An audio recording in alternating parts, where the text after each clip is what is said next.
ओझरच्या उड्डाणपुलाला मोठे भगदाड, कॉन्क्रीट उखडले, सळा उघड्या, राष्ट्रीय महामार्गावरील सुरक्षेवर मोठे प्रश्नचिन्ह.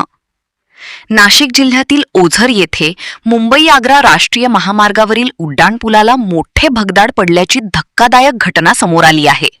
पुलावरील कॉन्क्रीट उखडून लोखंडी सळ्या उघड्या पडल्या असून यामुळे वाहनधारकांच्या सुरक्षेचा गंभीर प्रश्न निर्माण झाला आहे.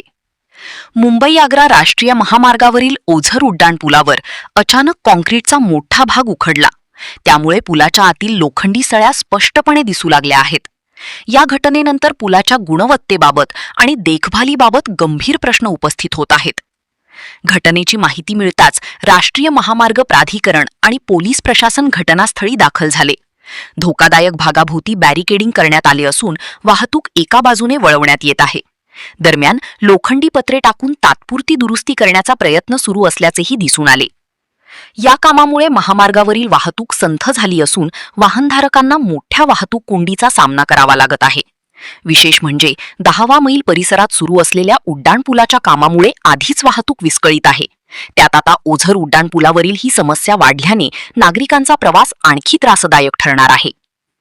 राष्ट्रीय महामार्गावरील इतक्या महत्त्वाच्या उड्डाणपुलाला भगदाड पडणे ही अत्यंत गंभीर बाब मानली जात आहे. पुलाच्या बांधकामाची गुणवत्ता, देखभाल व्यवस्था आणि निधीच्या वापराबाबत आता प्रश्न उपस्थित होत आहेत.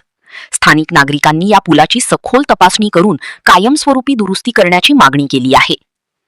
ओझर उड्डाणपुलावरील या घटनेमुळे रस्ते सुरक्षेचा प्रश्न पुन्हा ऐरणीवर आला आहे. प्रशासन पुढील काळात कोणती ठोस पावले उचलते याकडे आता सर्वांचे लक्ष लागले आहे.